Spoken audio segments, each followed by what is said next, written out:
ಎಲ್ರಿಗೂ ನಮಸ್ಕಾರ ಸ್ನೇಹಿತರೆ, ಅಡುಗೆ ಚಾನಲ್ಗೆ ಸ್ವಾಗತ. ನಿನ್ನೆ ದಿವಸ ಅರ್ಧ ವಿಡಿಯೋ ನೋಡಿದ್ರಿ ಹಬ್ಬದ್ದು. ಇವಾಗ ಕಂಟಿನ್ಯೂ ಮಾಡ್ತಾ ಇದ್ದೀನಿ ಅದೇ ವಿಡಿಯೋನ. ನೋಡಿರಿ, ಹೂರಣ ಮಾಡ್ಕೊಳ್ಳೋದೆಲ್ಲ ನೋಡಿದ್ರಿ ನೀವು. ತುಂಬ ಜನ ಕಮೆಂಟ್ ಹಾಕಿದ್ದೀರಾ, ತುಂಬ ಚೆನ್ನಾಗಿ ಮಾಡ್ತೀರಾ ನೀವು ಅಡುಗೆಗಳನ್ನು, ನಮಗೆ ತುಂಬ ಇಷ್ಟ ನಿಮ್ಮ ವೀಡಿಯೋಸು ಅಂತ. ತುಂಬ ಅಂದರೆ ತುಂಬ ಥ್ಯಾಂಕ್ಸ್ ಹೇಳ್ತೀನಿ ನಾನು ಮನಸ್ಫೂರ್ತಿಯಿಂದ. ನಿಮಗೆ ನಾನು ಧನ್ಯವಾದಗಳನ್ನು ತಿಳಿಸ್ತೀನಿ. ಯಾಕಂದರೆ ಇಷ್ಟೊಂದು ನನ್ನನ್ನು ಇಷ್ಟಪಡ್ತೀರಾ, ನನ್ನ ವೀಡಿಯೋಸ್ನ ಲೈಕ್ ಮಾಡ್ತೀರಾ, ಇಷ್ಟು ಪ್ರೀತಿ ಮಾಡ್ತೀರಾ. ನನ್ನ ಮನೆಯವ್ರಿಗಿಂತ ನೀವು ಹೆಚ್ಚು ಅಂತಲೇ ಹೇಳ್ತೀನಿ ನಾನು ವಿಡಿಯೋ ಹಾಕೋವಾಗ ಅಂದ್ಕೊತೀನಿ ಈ ವಿಡಿಯೋ ಹೇಗೆ ಅನಿಸುತ್ತೋ ಏನೋ, ಅವ್ರಿಗೆ ಏನು ಅಂದ್ಕೊತಾರೋ ಏನೋ ಅಂತ. ಈ ಥರ ಮನಸ್ಸಿನಲ್ಲಿ ಸ್ವಲ್ಪ ಗೊಂದಲ ಇರುತ್ತೆ. ಆದರೆ ನಿಮ್ಮ ಕಮೆಂಟ್ಸ್ ನೋಡಿಬಿಟ್ರೆ ನನಗೆ ಎಷ್ಟು ಖುಷಿ ಆಗುತ್ತೆ ಅಂದರೆ ಮನಸ್ಸಿಗೆ, ಇನ್ನೊಂದಷ್ಟು ಈ ಥರದ ವೀಡಿಯೋಸ್ ಹಾಕಬೇಕು, ಇವ್ರಿಗೋಸ್ಕರ ಹಾಕಬೇಕು ಅಂತ ನಂಗೆ ಮನಸ್ಸು ಬರುತ್ತೆ.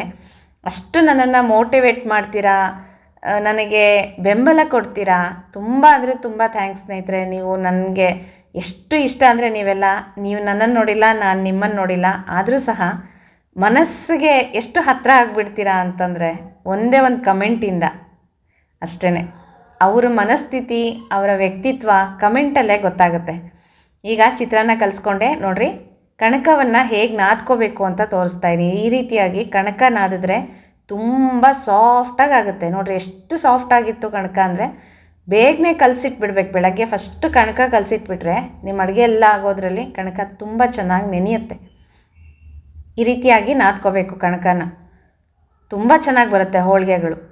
ಆಮೇಲೆ ಒಂದೆರಡು ಸಲ ಹೀಗೆ ಹೊಡಿಬೇಕು ಚೆನ್ನಾಗಿ. ಕುಟ್ಟೋದಿತ್ತು ಅಂದರೆ ಅದರಿಂದ ಕುಟ್ಕೋಬೋದು, ನನಗೆ ಏನೋ ಅವಶ್ಯಕತೆ ಇಲ್ಲ ಅನ್ನಿಸ್ತು. ಮೆತ್ತಗಾಗಿತ್ತು ಚೆನ್ನಾಗಿ. ಈಗ ಹೋಳಿಗೆಯನ್ನು ಶುರು ಮಾಡ್ಕೊಂಬಿಡೋಣ. ಹೂರಣ ನೋಡಿರಿ ಎಷ್ಟು ಸಾಫ್ಟಾಗಿ ಒಳ್ಳೆ ಹೂವಿನ ಥರ ಇತ್ತು. ತುಂಬ ಚೆನ್ನಾಗಾಗಿತ್ತು ಹೂರಣ. ಅದಾದ್ಮೇಲೆ ಸ್ವಲ್ಪ ಗಟ್ಟಿ ಆಗುತ್ತೆ, ಹಾಗಾಗಿ ಒಳ್ಳೆ ಹದ ಆಗಿತ್ತು. ಈಗ ಸ್ವಲ್ಪ ಕಣಕ ತೊಗೊಂಡು ಹೂರಣ ತುಂಬಿಸ್ಕೊಂಡ್ಬಿಟ್ಟು ನಾನು ಹಿಟ್ಟು ಹಾಕಿ ಲಟ್ಟಿಸ್ತೀನಿ. ಅಕ್ಕಿ ಹಿಟ್ಟು ಹಾಕಿ ಲಟ್ಟಿಸೋದು. ಕೆಲವೊಬ್ಬರು ಹೋಳಿಗೆ ಪೇಪರಲ್ಲಿ ಎಣ್ಣೆ ಹಚ್ಚಿಬಿಟ್ಟು ಮಾಡ್ತಾರೆ. ಅದು ನನಗೆ ರೂಢಿ ಇಲ್ಲ ಸ್ನೇಹಿತರೆ. ಆ ಥರ ನಮ್ಮ ಮನೆಗಳಲ್ಲಿ ಯಾರೂ ಮಾಡೋದಿಲ್ಲ, ನನಗೆ ಬರೋದು ಇಲ್ಲ. ಟ್ರೈ ಮಾಡಿದೆ ಒಂದೆರಡು ಸಲ, ಆದರೆ ನನಗೆ ಯಾಕೋ ಅದು ಬರೋದಿಲ್ಲ. ಇದೇ ಈಸಿ ಅನಿಸುತ್ತೆ. ನೋಡಿರಿ, ಈ ರೀತಿ ಹೂರಣ ತುಂಬಿಕೊಂಡು, ಹೂರಣ ಸ್ವಲ್ಪ ಜಾಸ್ತಿ ಇರಬೇಕು, ಕಣಕ ಸ್ವಲ್ಪ ಕಡಿಮೆ ಇರಬೇಕು. ಆವಾಗ ನಮಗೆ ಸಿಹಿ ಸರಿಯಾಗಿ ಆಗುತ್ತೆ. ಹೂರಣ ಸ್ವಲ್ಪ ತೊಗೊಂಡು ಕಣಕ ಜಾಸ್ತಿ ಇಟ್ಕೊಂಡ್ಬಿಟ್ರೆ ಸಪ್ಪೆ ಆಗಿಬಿಡುತ್ತೆ ಹೋಳಿಗೆಗಳು, ಚೆನ್ನಾಗಿ ಅನಿಸೋದಿಲ್ಲ. ಹೋಳಿಗೆ ಸಿಹಿನೇ ಇರಬೇಕಲ್ವ, ಹಾಗಾಗಿ ನಾನು ಬೆಲ್ಲನೂ ಸಹ ಸಮ ಹಾಕ್ತೀನಿ. ಕಡಿಮೆ ಹಾಕಿಬಿಟ್ರೆ ಮತ್ತು ಹೂರಣ ಕಣಕ ಇಟ್ಟ ತಕ್ಷಣ ಸಪ್ಪೆ ಆಗಿಬಿಡುತ್ತೆ ಹೋಳಿಗೆ. ಆ ಥರ ಇರಬಾರ್ದು, ಸಿಹಿ ಇರಬೇಕು ಹೋಳಿಗೆ ಅಂದಮೇಲೆ. ಹಾಗಾಗಿ ಸಮ ಹಾಕ್ತೀನಿ ನಾನು. ನೋಡಿರಿ, ಅಕ್ಕಿ ಹಿಟ್ಟು ಹಾಕ್ಕೊಂಡು ಲಟ್ಟಿಸ್ತಾ ಇದ್ದರೆ ಒಳ್ಳೆ ಬೆಣ್ಣೆ ಮುದ್ದೆ ಥರ ಇತ್ತು. ಕಣಕನೂ ಅದೇ ಥರ ನೆಂದಿತ್ತು, ಹೂರಣ ಸಹ ತುಂಬ ಚೆನ್ನಾಗಾಗಿತ್ತು. ಹಾಗಾಗಿ ಹೋಳಿಗೆ ತುಂಬ ಚೆನ್ನಾಗಿ ಬಂತು. ಫಸ್ಟ್ ಗಣಪತಿಯ ಪ್ರಾರ್ಥನೆ ಮಾಡಿಕೊಂಡು ಒಂಚೂರು ಕಣಕವನ್ನು ಹೆಂಚಿನ ಮೇಲೆ ಹಾಕಿ ತೆಗೆದುಬಿಡಬೇಕು. ಗಣಪತಿಯ ಪ್ರಾರ್ಥನೆ ಮಾಡೋದ್ರಿಂದ ತುಂಬ ಸುಲಭವಾಗಿ ಯಾವುದೇ ವಿಘ್ನ ಇಲ್ಲದೇ ಚೆನ್ನಾಗಿ ಬರುತ್ತೆ ಹೋಳಿಗೆಗಳಷ್ಟೇ. ಈಗ ನೋಡಿರಿ, ಅಂಚು ಲಟ್ಟಿಸ್ತಾ ಬಂದುಬಿಟ್ರೆ ತುಂಬ ನೀಟಾಗಿ ಹೂರಣ ಎಲ್ಲ ಕಡೆನೂ ಸ್ಪ್ರೆಡ್ ಆಗುತ್ತೆ. ಇಲ್ಲಾಂದರೆ ಒಂದು ಕಡೆ ಹೂರಣ, ಒಂದು ಕಡೆ ಕಣಕ ಉಳ್ಕೊಂಬಿಡುತ್ತೆ, ಅಥವಾ ಅಂಚು ಉಳಿಯುತ್ತೆ.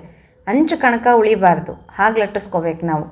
ಹಾಗಾಗಿ ಮಧ್ಯದಲ್ಲಿ ಸ್ವಲ್ಪ ಲಟ್ಟಿಸ್ಕೊಂಡು ನಂತರ ಅಂಚು ಲಟ್ಟಿಸ್ತಾ ಬರಬೇಕು. ಆವಾಗ ಹೂರಣ ನಮಗೆ ನೀಟಾಗಿ ಕೊನೆ ಅಂಚಿನ ತನಕನೂ ಸ್ಪ್ರೆಡ್ ಆಗುತ್ತೆ. ಹೋಳಿಗೆಗೆ ಚೆನ್ನಾಗಿ ಎಣ್ಣೆ ಹಚ್ಕೊಂಡ್ಬಿಟ್ಟು ಹೆಂಚಿನ ಮೇಲೆ ಹಾಕಿದ್ದೀನಿ. ನೋಡಿರಿ, ಹೆಂಚು ಇದು ಕಬ್ಬಿಣದ್ದು. ಈ ರೋಡ್ ಸೈಡಲ್ಲೆಲ್ಲ ಮಾರ್ತಾ ಇರ್ತಾರಲ್ವ, ಕಬ್ಬಿಣದ ಹಂಚುಗಳನ್ನ ಇಟ್ಕೊಂಡು ತುಂಬ ಅಂದರೆ ತುಂಬ ಚೆನ್ನಾಗಿತ್ತು. ನಿಮಗೆ ತೋರಿಸಿದ್ದೀನಿ ನಾನು ತಂದಮೇಲೆ ವಿಡಿಯೋ ಮಾಡಿದ್ದೆ.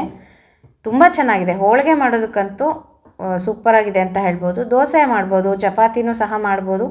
ಆದಷ್ಟು ನಾವು ನಾನ್ ಸ್ಟಿಕ್ನ ಅವಾಯ್ಡ್ ಮಾಡೋದು ಉತ್ತಮ. ಯಾಕಂದರೆ ನಾನ್ ಸ್ಟಿಕ್ ಅದು ಮೇಲೆಲ್ಲ ಒಂದು ಲೇಯರ್ ಎದ್ದು ಬರುತ್ತೆ, ಹಾಗಾಗಿ ಅದನ್ನು ಫುಡ್ಡಲ್ಲಿ ಬೆರ್ತು ಹೋಗ್ಬಿಡುತ್ತೆ ತಿನ್ನೋದಕ್ಕೆ ಅಂತ ನಾನು ನಾನ್ ಸ್ಟಿಕ್ ಪ್ಯಾನ್ಗಳಾಗಲಿ ಬಾಣಲಿಗಳಾಗಲಿ ಯಾವುದನ್ನು ಬಳಸ್ತಾ ಇಲ್ಲ ಸ್ನೇಹಿತರೆ. ಇತ್ತು ಮುಂಚೆ ನನ್ನ ಹತ್ರ, ಯಾಕೋ ನನಗೆ ಅದು ಸರಿ ಬರಲಿಲ್ಲ, ಅದಕ್ಕೆ ಎಲ್ಲನೂ ಆಲ್ಮೋಸ್ಟ್ ಎಲ್ಲ ತೆಗೆದಿಟ್ಬಿಟ್ಟಿದ್ದೀನಿ.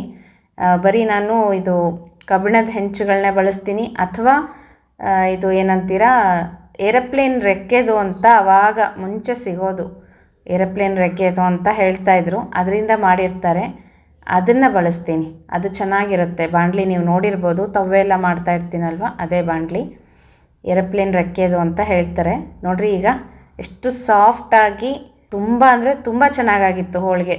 ಹೋಳಿಗೆ ಮಾಡೋವಾಗ ತುಂಬ ಜಾಸ್ತಿ ತಲೆಗೆಡಿಸ್ಕೊಳ್ಳೋ ಹಂಗೆ ಆಗಬಾರ್ದು ಸ್ನೇಹಿತರೆ. ಇಲ್ಲಾಂದರೆ ಹೂರಣ ಕೆಟ್ಟೋಗೋದು, ಕಣಕ ಸರಿಯಾಗದೇ ಇರೋದು, ಹೆಂಚಿನ ಮೇಲೆ ಹಾಕಿದ ತಕ್ಷಣ ಹರಿದು ಹೋಗೋದು, ಈ ಥರ ಆಗಿಬಿಟ್ರೆ ಮೂಡೆಲ್ಲ ಅಪ್ಸೆಟ್ ಆಗಿಬಿಡುತ್ತೆ. ಹೆಂಗಪ್ಪ ಇದನ್ನು ಮುಗಿಸ್ಬೇಕು ಅನ್ನೋಂಗೆ ಆಗಿಬಿಡುತ್ತೆ. ಇಷ್ಟು ನೀಟಾಗಿ ಬರ್ತಾಯಿದ್ರೆ ಎಷ್ಟು ಪಟ ಪಟ ಪಟ ಅಂತ ಎಷ್ಟು ಬೇಗ ಮಾಡಿದೆ ಅಂದರೆ ಅಷ್ಟು ಹೋಳಿಗೆಗಳು ಸುಮಾರು ಒಂದು 12ರಿಂದ 15 ಹೋಳಿಗೆ ಆಗಿತ್ತು. ದೊಡ್ಡದಾಗಿ ಮಾಡಿದ್ರೆ ಸ್ವಲ್ಪ ಕಡಿಮೆ ಆಗುತ್ತೆ, ಚಿಕ್ಕದಾಗಿ ಮಾಡಿದ್ರೆ ತುಂಬ ಚೆನ್ನಾಗಾಗಿತ್ತು.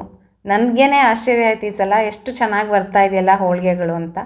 ಅದೇನೋ ಗೊತ್ತಿಲ್ಲ, ತುಂಬ ಚೆನ್ನಾಗಿ ಬಂದಿತ್ತು ಮೊನ್ನೆ ಸಲ.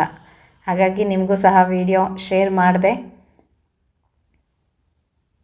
ಮತ್ತು ಒಬ್ಬರು ಕಮೆಂಟ್ ಹಾಕಿದರು, ನೀವು ಹೂರಣ ಮಾಡ್ತೀರಲ್ವ ಅದಕ್ಕೆ ಕಾಯಿ ತುರಿ ಹಾಕಲ್ವಾ ಅಂತ. ನಾವು ಕಾಯಿ ತುರಿ ಹಾಕೋದಿಲ್ಲ.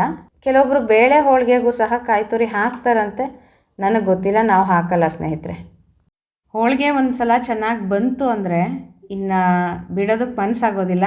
ಎಷ್ಟು ಬೇಗ ಅಷ್ಟು ಹೋಳಿಗೆಗಳನ್ನು ಮಾಡಿಬಿಟ್ಟೆ ನಾನು ಅವತ್ತು. ಇನ್ನು ಎಲ್ಲ ಅಡುಗೆ ಮುಗಿಯೋದ್ರಲ್ಲಿ 12 ಗಂಟೆ ಆಗಿಬಿಟ್ಟಿತ್ತು. 12:15 ಅಷ್ಟೊತ್ತಿಗೆ ಊಟಕ್ಕೆ ಕೂತ್ಕೊಂಡಿದ್ದಾಯಿತು. ಯಾಕಂದರೆ ಅವತ್ತು ಸಂಡೇ, ಎಲ್ಲರೂ ಮನೇಲಿದ್ದರು. ಆರಾಮಾಗಿ ನಿಧಾನಕ್ಕೆ ಫಸ್ಟ್ ನಾನು ಪೂಜೆ ಮುಗಿಸ್ಕೊಂಡ್ಬಿಟ್ಟೆ. ಪೂಜೆ ಆದಮೇಲೆ ಅಡುಗೆ ಎಲ್ಲ ಮಾಡ್ಕೊಂಡಿದ್ದಾಯಿತು. ಆ ಕಡೆ ಈ ಕಡೆ ಅಂತಂದರೆ ಯಾವ್ದು ಮಾಡಬೇಕು ಅಂತಲೇ ಗೊತ್ತಾಗೋದಿಲ್ಲ. ಹಾಗಾಗಿ ಫಸ್ಟು ಪೂಜೆ, ಎಲ್ಲರೂ ಮನೆಯಲ್ಲಿದ್ದಾಗ ಫಸ್ಟು ಪೂಜೆ, ಆಮೇಲೆ ಹೊಟ್ಟೆದು. ಯಾಕಂದರೆ ಪೂಜೆ ಚೆನ್ನಾಗಿ ಆಗಿಬಿಡ್ಬೇಕು, ಆಮೇಲೆ ಊಟ ಇದ್ದಿದ್ದೇ ಅಲ್ವಾ ಸ್ನೇಹಿತರೆ. ದಿನನಿತ್ಯ ಊಟ ಮಾಡೇ ಮಾಡ್ತೀವಿ. ಹಾಗಾಗಿ ಪೂಜೆ ಮುಖ್ಯ ಅಂತ ಹೇಳಿ ನಾನು ಫಸ್ಟ್ ಪೂಜೆ ಮಾಡಿಬಿಟ್ಟೆ. ನೋಡಿರಿ ಎಷ್ಟು ಚೆನ್ನಾಗಿ ಬಂದಿದೆ ಅಲ್ವಾ, ತುಂಬ ಚೆನ್ನಾಗಾಗಿತ್ತು. ಇದಷ್ಟು ಹೋಳಿಗೆಗಳನ್ನು ಮಾಡಿಕೊಂಡು ಕೊನೆಯದಾಗಿ ನಾನು ಬೋಂಡ ಮಾಡಿಕೊಂಡೆ. ಪೊಡ್ಲಕಾಯಿ ಇತ್ತು, ತುಂಬ ಚೆನ್ನಾಗಿ ಎಳೆಯದಿತ್ತು. ಹಾಗಾಗಿ ಪೊಡ್ಲಕಾಯ್ದು ಬೋಂಡ, ಅಥವಾ ನೀವೇನಂತೀರೋ, ನಾವು ಬುರ್ಬುರಿ ಅಂತೀವಿ. ಯಾರ್ಯಾರೆಲ್ಲ ಬುರ್ಬುರಿ ಅಂತೀರೋ ಅವ್ರು ತಿಳಿಸ್ಕೊಡ್ರಿ.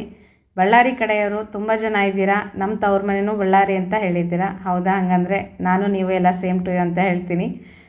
ನನಗೂ ಸ್ವಲ್ಪ ಬಳ್ಳಾರಿ ಅಡುಗೆಗಳೆಲ್ಲ ತುಂಬ ಇಷ್ಟ. ಯಾಕಂದರೆ ಅಲ್ಲೇ ಹುಟ್ಟಿ ಬೆಳೆದಿರೋಳು ನಾನು.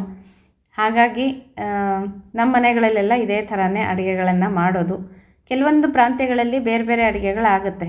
ಈ ಉತ್ತರ ಕರ್ನಾಟಕದವ್ರದ್ದು ಒಂಥರ ಇರುತ್ತೆ, ಮತ್ತು ಮಲೆನಾಡು ಕಡೆಯವ್ರದ್ದು ಅವ್ರದ್ದೆಲ್ಲ ಬೇರೆ ಬೇರೆ. ಹೀಗೆ ಊರುಗಳಿಗೂ ಅಡುಗೆಗಳು ಚೇಂಜ್ ಆಗ್ತಾ ಹೋಗುತ್ತೆ ಅಲ್ವಾ ಸ್ನೇಹಿತರೆ. ಅವರು ಬೇರೆ ಥರ ಮಾಡ್ತಾ ಇರ್ತಾರೆ. ಅಂತೂ ನಾವು ಎಲ್ಲ ಅಡುಗೆಗಳನ್ನು ಟ್ರೈ ಮಾಡಬೇಕು, ಆದರೆ ಮನೆಯಲ್ಲಿ ತಿಂದರೆ ಮಾತ್ರ. ನಮ್ಮ ಮನೆಗಳಲ್ಲೆಲ್ಲ ಇದೇ ಅಡುಗೆನೇ, ಇದೇ ಥರನೇ ಹಬ್ಬದಲ್ಲೂ ಸಹ ಮಾಡ್ತೀವಿ. ಮಡಿ ಅಡುಗೆಗಳದ್ದು ವಿಡಿಯೋಗಳನ್ನು ಹಾಕಿದ್ದೀನಿ, ಎಲ್ಲರೂ ನೋಡ್ತಾ ಇರ್ತೀರಾ. ಮಡಿ ಅಡುಗೆ ಮಾಡಿದಾಗ ಇಡ್ಲಿ ಒಲೆಯಲ್ಲಿ ಆಲ್ಮೋಸ್ಟ್ ನಾನೆಲ್ಲ ಇದೇ ಥರನೇ ಪಲ್ಯಗಳು, ಉಪ್ಪಿನಕಾಯಿಗಳು ಈ ಥರ ಮಾಡ್ತಾ ಇರ್ತೀನಿ. ಬೋಂಡಗಳು ಅಂತ ಬಂದಾಗ ಹೀರೆಕಾಯ್ದು ಮಾಡ್ಬೋದು, ಆಲೂಗಡ್ಡೆದು ಮಾಡ್ಬೋದು, ಸ್ಲೈಸಾಗಿ ಹೆಚ್ಚಿಬಿಟ್ಟು. ಮತ್ತು ಮಿರ್ಚಿ ಬಜ್ಜಿ ಮಾಡ್ಕೋಬೋದು, ಅದೂ ಅಷ್ಟೇ ಚೆನ್ನಾಗಿರುತ್ತೆ ಹಬ್ಬದಲ್ಲಿ ಮಾಡ್ಕೊಂಡು ತಿನ್ನೋದಕ್ಕೆ. ಮತ್ತು ಯಾವಾಗಲಾದರೂ ಸಂಡೇಸಲ್ಲಿ ಫ್ರೀ ಇದ್ದಾಗೂ ಸಹ ಮಾಡ್ಕೋಬೋದು. ಈ ಕಡೆ ಸಾರಿಗಿಟ್ಟಿದ್ದೆ ನಾನು, ನಿಮ್ಗೆ ಹೇಳಿದೆ ಕುಕ್ಕರಲ್ಲಿ ನಾನು ಹೂರಣ ಮಾಡ್ಕೊಂಡಿದ್ನಲ್ಲ, ಅದರಲ್ಲೇ ಸಾರಿನ ಕಟ್ಟು ಹಾಕಿಬಿಟ್ಟು ಕುದಿಸ್ತೀನಿ ಅಂತ. ತುಂಬ ನೀಟಾಗಿ ಹೂರಣ ಏನಾದರೂ ಹತ್ಕೊಂಡಿದ್ರೆ ಎಲ್ಲನೂ ಬಿಟ್ಕೊಂಡ್ಬಿಡುತ್ತೆ ಸಾರಲ್ಲಿ. ಸಾರು ಸಹ ತುಂಬ ರುಚಿಯಾಗುತ್ತೆ. ನೋಡಿರಿ, ನಮ್ಮ ಮನೆಯಲ್ಲಿ ಭಾರತ ಹುಣ್ಣಿಮೆ, ಮಾಗಿ ಹುಣ್ಣಿಮೆ ದಿವಸ ಮಾಡಿರ್ತಕ್ಕಂಥ ಅಡುಗೆ ಇದು ಸ್ನೇಹಿತರೆ. ನಾನಂತೂ ಇಷ್ಟ ಅಡುಗೆಗಳನ್ನು ಮಾಡಿದ್ದೆ, ಸಿಂಪಲ್ಲಾಗಿ ಮಾಡಿದ್ದೆ. ಮುಖ್ಯವಾಗಿ ಹೋಳಿಗೆ ತುಂಬ ದಿನದಿಂದ ನಮ್ಮ ಮನೆಯಲ್ಲಿ ಹೇಳ್ತಾಯಿದ್ರು, ಹಾಗಾಗಿ ತಿನ್ನಬೇಕು ಅಂತ.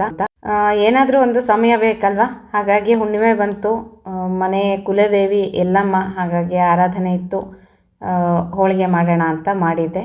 ಹಾಗಾಗಿ ಅಡುಗೆ ಏನು ಜಾಸ್ತಿ ಮಾಡಿರಲಿಲ್ಲ, ಸಿಂಪಲ್ಲಾಗಿ ಮಾಡಿದ್ದೆ. ಇದೆಲ್ಲ ನಿಮಗೆ ಹೇಗೆ ಅನ್ನಿಸ್ತು ಕಮೆಂಟ್ ಮಾಡಿ ತಿಳಿಸೋದು ಮರಿಬೇಡ್ರಿ ಸ್ನೇಹಿತರೆ. ಮತ್ತು ಮುಂದಿನ ವಿಡಿಯೋ ಒಟ್ಟಿಗೆ ಇನ್ನೊಂದು ದಿನ ಸಿಗ್ತೀನಿ ಅಂತ ಹೇಳ್ತಾ ನಮಸ್ಕಾರ.